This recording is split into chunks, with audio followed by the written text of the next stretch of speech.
Olá pessoal, eu sou Blanca Thaís, do canal Historiando na Verdade. Antes de começar, deixa o like, porque o like é muito importante para a acessão do conteúdo da plataforma do YouTube.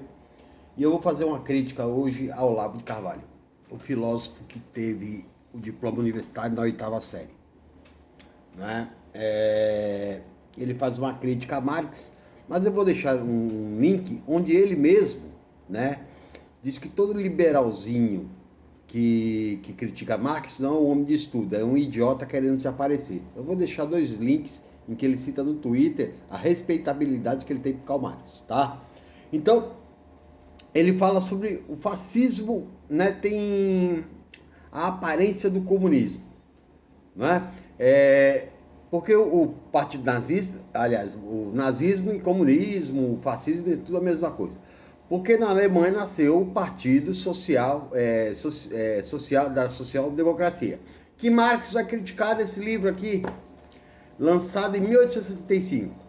Olha, vejam, estou com bastante livros de Marx, mas eu vou falar de Marx outro dia, ou outra gravação, tá? Marx fala no Crítica ao Programa de Gotha, lançado em 1875, Karl Marx condena a união sindical, né, na formação de um partido para ter interação com o Estado burguês. Ele já tinha uma concepção de que o Estado é burguês e que o Estado serve à burguesia. E não pensem hoje, o político recebe voto da população e governa para a burguesia. Veja o que está acontecendo no Brasil. O governo libera 1 trilhão e 200 bilhões para banco e demora para liberar R$ 600 para o trabalhador, né? Corta PIS, ontem cortou PIS, cortou PASEP, né? Tá liberando fundo de garantia, que é o fundo que gera, né, investimento ao país, principalmente no campo habitacional. Mas, né, vamos lá. Então ele fala que fascismo e comunismo é a mesma coisa. O Marx critica a formação do partido, né, do Partido Social Democrata Alemão, tá? E é bem diferente o fascismo do comunismo, né? Ele vai dizer que Lenin elogia Mussolini, ele é mentiroso, não tem nenhum livro, nenhuma pesquisa, não existe elogio de Lenin a Benito Mussolini. Agora, Winston Churchill elogiou 1934, né? Ludwig von Mises diz que a ascensão de Mussolini era muito boa para a Europa, porque afastava o risco do comunismo. O presidente do Banco Central inglês, também em 1934, elogiou a ascensão de Adolf Hitler, né, porque protegeria a Europa contra a ameaça comunista. Né? Só que Hitler, né, e aí quebra todos os paradigmas, porque Hitler, no livro dele, Mein Kampf, Minha Luta, né, ele escreveu o pensamento dele, né, de hegemonia da raça ariana. Ele não só, né, expõe a ideia de invadir os povos eslavos, né, e impor, né, a escravidão, né, leia-se a União Soviética, né, porque ele achava que eram raças inferiores, né, assim como ele elogiava, né, a lei de Jim Crow nos Estados Unidos, que cria segregação racial entre brancos e negros, tá? E só depois, com a luta de Martin Luther King, né, vai haver alguma igualdade entre brancos e negros, que na época da lei de Jim Crow segregou brancos em bairros, negros em outro, branco em outra escola, negro em escola, banheiro de branco, banheiro de negro, né, uma série de segregações, né? Diamond Hill, eu vou contar uma história que é da Angela Davis outro dia, tá? E aí, né, ele esquece de citar, né, que a diferença entre comunismo, né, e fascismo e nazismo também é tão diferente, que quem venceu a Segunda Guerra Mundial foram, né, os russos, né? As duas batalhas mais importantes, né, a do Volga, em 1942, a Stalingrado, que decidiram a guerra. Quando aconteceu o dia D em 1944, com a invasão da Normandia, e aconteceu porque Hitler acordava muito tarde, porque se ele dormia muito tarde, acordava muito tarde, né? E toda a estratégia militar partia de ordenações dele. Se ele fosse um cara que levantasse cedo, né, provavelmente nem aconteceria a invasão da Normandia. Como é que vai desembarcar os barcos de soldados com metralhadoras no meio da praia? Não tem como, é uma desvantagem total. Tá? Mas os russos já estavam nas portas de Berlim. E aí a gente vê o porquê de tanta essa ignorância, né? A revista Emotion da Alemanha publicou um estudo, né, dizendo que o conservadorismo, né, o pensamento de direita, geralmente vem sem peso intelectual, né? Ou seja, né, para ser de esquerda você tem que ter mais desenvolvimento cognitivo, né? Assim como, né, a Universidade de Ontário, no Canadá, né, fez uma pesquisa, né, que quanto mais conservador de direita, né, o cara tem pouco estudo, ele odeia o conhecimento epistêmico e empírico, tá? E ele, né, em virtude disso, ele gera preconceito, conservadorismo, né, ódio de pessoas, né, o egoísmo para si próprio, né, e, né, o pensamento de direita e o de esquerda é um pensamento que foi desenvolvido, a correlação entre direita e esquerda no processo revolucionário francês, tá? Marx, né, a revolução marxista mataria a burguesia, não é assim. Marx, primeiro, no Manifesto Comunista, né, ele fala da luta de classes, ele já reconhece que o comunismo vai ser sempre criticado. Por quê? Porque o comunismo dá a autonomia, né, porque a Revolução Francesa foi fundada na liberdade, igualdade e fraternidade. Só que essa igualdade é jurídica, ela não é humana, ela não é social. Né? O ser não pode, o proletário não evolui, o proletário não tem emancipação humana. A democracia é um fetiche. Por quê? Ela diz que meu lar é inviolável, por exemplo, na Constituição de 88. O lar burguês mas vai na periferia e vê como a polícia entra.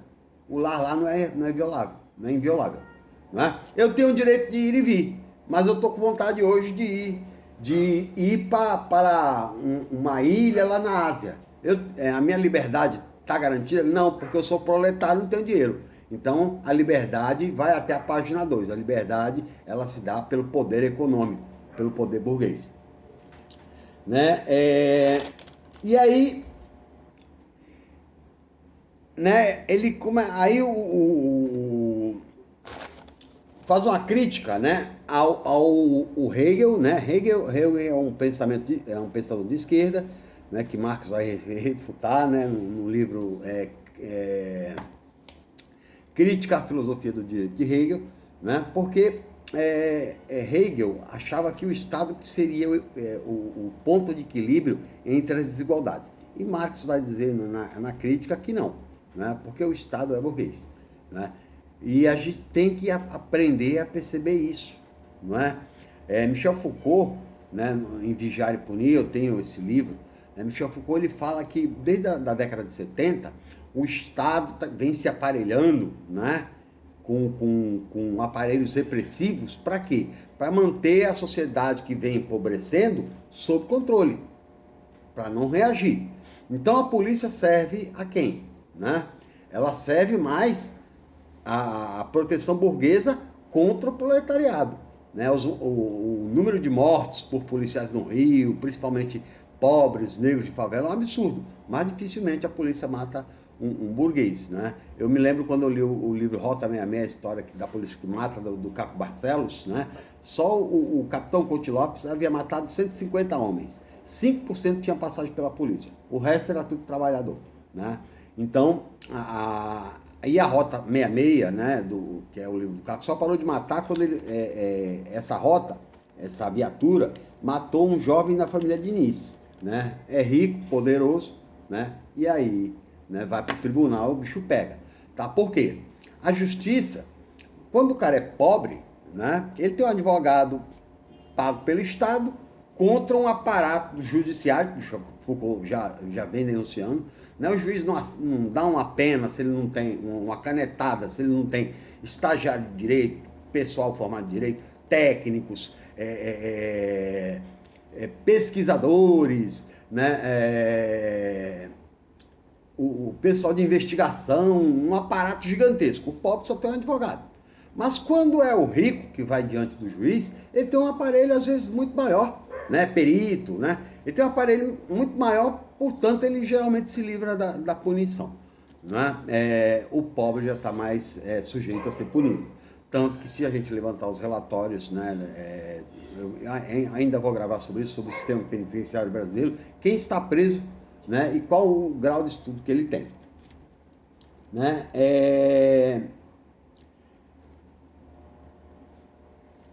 Getúlio Vargas, ele faz uma crítica ácida a Getúlio Vargas, né?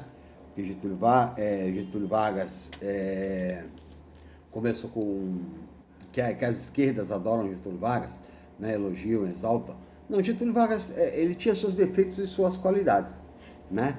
Getúlio Vargas, ele chega ao poder através da Revolução de 30, né? Em 32, os paulistas reaças, né? Reacionários, eles se rebelam, né?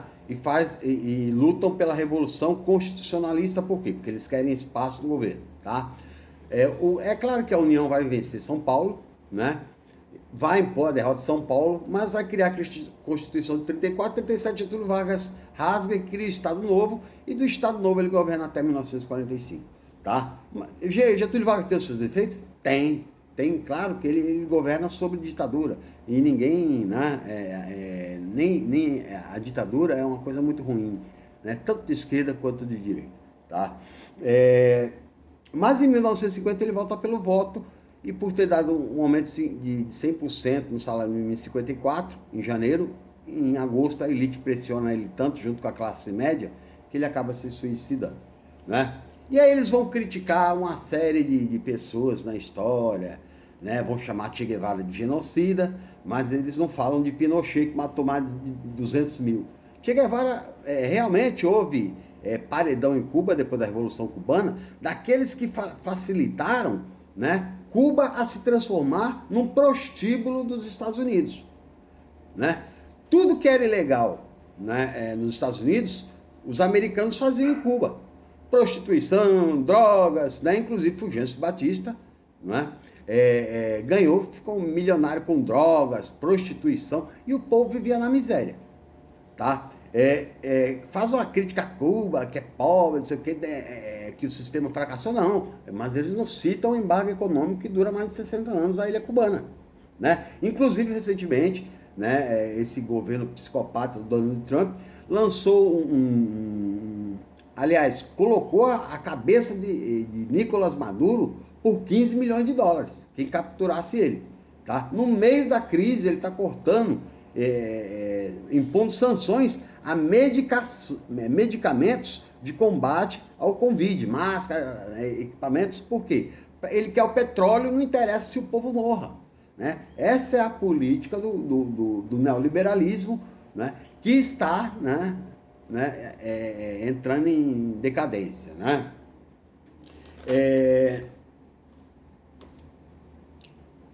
Por fim, né, eu vou voltar para falar de Paulo Freire, né?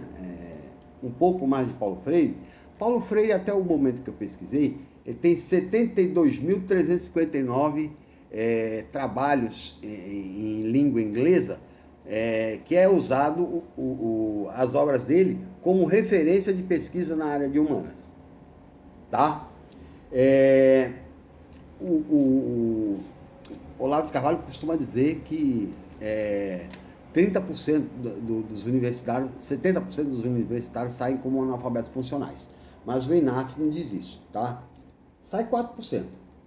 4% é que geralmente são os reaças, tá? E por último, não é? A demonização do comunismo, eu vou voltar a falar, né, quando eu começar com esse livro aqui, tá? Esse livro aqui que vai definir a vida de Marx, Os Despossuídos. Tá? Os Despossuídos é uma briga que Marx compra, né, em 1842, na Prússia, né, porque a aristocracia, né, queria votar uma lei que proibia os camponeses de pegar galhos, folhas nas florestas para fazer fogueira e não morrer de frio. Né? Eles queriam proibir e que o camponês que morresse de frio. Marx vai comprar essa briga e por causa disso ele vai ser expulso da Alemanha, vai para Paris, depois para Bruxelas. Ele perde a cidadania prussiana e vai morrer exilado, né, como exilado político, né, em Manchester, na Inglaterra. Ele nunca mais terá cidadania. Tá? Mas eu vou voltar com mais tempo para falar um pouco da biografia de Marx, porque teve algumas pessoas no meu canal que pediram para falar sobre Marx, né? E aí eu vou pegar um pouco da obra que eu tenho, né? Eu tenho, né, um pouco desses livros aqui e vou comentar um por um, né? E a significância que cada um tem, né, para a história da formação da consciência da classe trabalhadora e para conquistas, por exemplo, até de jornada de 8 horas, né, 13ª, erradicação do trabalho infantil, né, castigos corporais que a burguesia industrial praticava contra a classe trabalhadora, né, no princípio da Revolução Industrial, né, e em meados do século XVIII, que Karl Marx tá acompanhando. Né? Ele está desenvolvendo ali o chamado materialismo histórico dialético. Né? A dialética ela é abstrata. Marx tira da ontologia e transforma ela em praxis. Isso é um grande salto de revolução de pesquisa de como o capitalismo age para explorar a classe trabalhadora. Tá bom? Até a próxima.